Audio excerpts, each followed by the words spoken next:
5 August রাজধানীর চানখারপুলে আনাসসহ 6 জনকে হত্যা মামলায় ডিএমপির সাবেক কমিশনার হাবিবুর রহমান হাবিব সহ 8 জনের বিরুদ্ধে সূচনা বক্তব্য ও সাক্ষ্য গ্রহণ শুরু হয়েছে।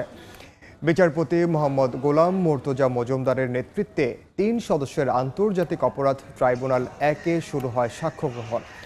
সকালে এই মামলায় গ্রেফতার শাহবাগ থানার সাবেক পরিদর্শক আরশাদ হোসেন, কনস্টেবল সুজন মিয়া, ইমাজ হোসেন ইমন ও নাসিরুল ইসলামকে ট্রাইব্যুনালে হাজির করা হয়েছে। আর পলাতক আছেন ডিএমপির বরখাস্ত কমিশনার হাবিবুর রহমান, যুগ্ম কমিশনার সুদীপ কুমার চক্রবর্তী, রমনা অঞ্চলের সাবেক অতিরিক্ত উপকমিশনার শাহ আলম মোহাম্মদ আক্তারুল ইসলাম ও রমনা অঞ্চলের সাবেক সহকারী কমিশনার মোহাম্মদ ইমরুল। গত 14 জুলাই 8 আসামির অব্যাহতির আবেদন নাকচ করে এই মামলার অভিযোগ গঠন করেন ট্রাইব্যুনাল।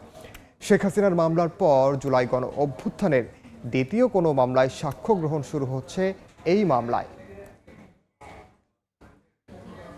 এই মুহূর্তে আন্তর্জাতিক অপরাধ ট্রাইব্যুনালে আছেন সহকর্মী আফজাল হোসেন, সরাসরি যাচ্ছে তার কাছে। শুরু হলো চানখারপুলের যে 6 জনকে হত্যা মামলা, সেই হত্যা মামলার সাক্ষ্য গ্রহণ। আজকে সাক্ষ্য গ্রহণ শুরুর আগে সূচনা বক্তব্য উপস্থাপন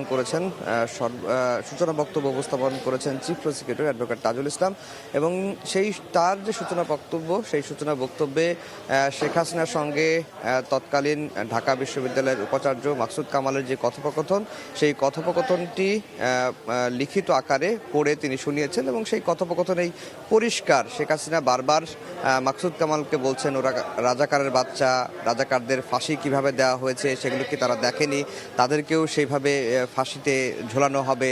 এবং মাকসুদ কামালকে বলতে শোনা যায়, মাকসুদ কামাল বলেছেন যে শুধুমাত্র পরিস্থিতিটা একটু ঠান্ডা হোক, তাহলে যারা আন্দোলন করছে তাদের বিরুদ্ধে কঠোর ব্যবস্থা নেওয়া হবে। এই ধরনের বক্তব্যগুলো উঠে এসেছে। একই সঙ্গে তৎকালীন DMP commissioner Habibur Rahman wireless বার্তায় যে নির্দেশনাগুলো দিয়েছেন, সেগুলোও কিন্তু চিফ প্রসিকিউটর আদালতের সামনে, ট্রাইব্যুনালের সামনে পড়ে শুনিয়েছেন। তো মোটা দাগে তার সূচনা বক্তব্য শেষ হয়েছে এবং এখন সাক্ষ্য গ্রহণের যে প্রক্রিয়া সেটি চলছে। আপনারা দেখতে পাচ্ছেন যে চিফ প্রসিকিউটর গণমাধ্যমের সঙ্গে কথা বলবেন, তার সূচনা বক্তব্য তিনি কি দিয়েছেন এবং এই মামলার প্রেক্ষাপটগুলো কি সেটি তিনি আদালতে তুলে ধরেছেন। এবং চিফ প্রসিকিউটর যেটি বলেছেন যে এই মামলার তথ্য প্রমাণ এতটাই অকাট্য এবং এতটাই দালিলিক যেটি আসলে সত্যকেই প্রতিষ্ঠিত করবে। এবং একই সঙ্গে এটি বলা হচ্ছে যে এই মামলায় যে কথা বলছেন চিফ প্রসিকিউটর, আমরা সরাসরি চলে যাচ্ছি তার বক্তব্যে। ঢাকা মহানগরীর চানখারপুল এলাকায় 5ই আগস্ট 2024 সালে সাবেক স্বৈরশাসক পালিয়ে যাওয়ার ঠিক কিছুক্ষণ আগে মার্চ টু ঢাকা কর্মসূচি, যেটা ছিল বৈষম্য বিরোধী ছাত্র আন্দোলনের, সেই কর্মসূচিতে অংশগ্রহণের জন্য সারা দেশ থেকে মানুষ শহীদ মিনার হয়ে ঢাকার দিকে প্রবেশ করার যে চেষ্টা করছিলেন, সেই সময়ে চানখারপুল এলাকায় 6 জন মানুষকে মাত্র স্বল্প দূরত্ব থেকে চাইনিজ রাইফেল দিয়ে গুলি করে হত্যা করা হয়। এবং সেই গুলি করার সময় নির্দেশনাটা দিয়েছিলেন ডিএমপির তদানীন্তন কমিশনার হাবিবুর রহমান, তার সাথে এডিসি শাহ আলম মোহাম্মদ আক্তারুল ইসলাম সহ অধস্তন কর্মকর্তা সহ 8 জনকে আমরা এই মামলার জন্য এখানে আসামি করে তাদের বিচার কার্য চলছে। তাদের মধ্যে যাদের কমান্ড রেসপন্সিবিলিটি ছিল তারা অর্ডার দিয়েছেন এবং বাকিরা সরাসরি চাইনিজ রাইফেল এবং এসএমজি দিয়ে গুলি করে ছাত্রদেরকে হত্যা করেছেন। এই হত্যাকাণ্ডটা সংঘটিত হয়েছিল সারা দেশব্যাপী পরিচালিত যে ওয়াইড স্প্রেড এবং সিস্টেম্যাটিক আঘাত ছিল সাধারণ জনগণের উপরে, সেইটার অংশ হিসাবে। এটা কোনো বিচ্ছিন্ন ঘটনা ছিল না।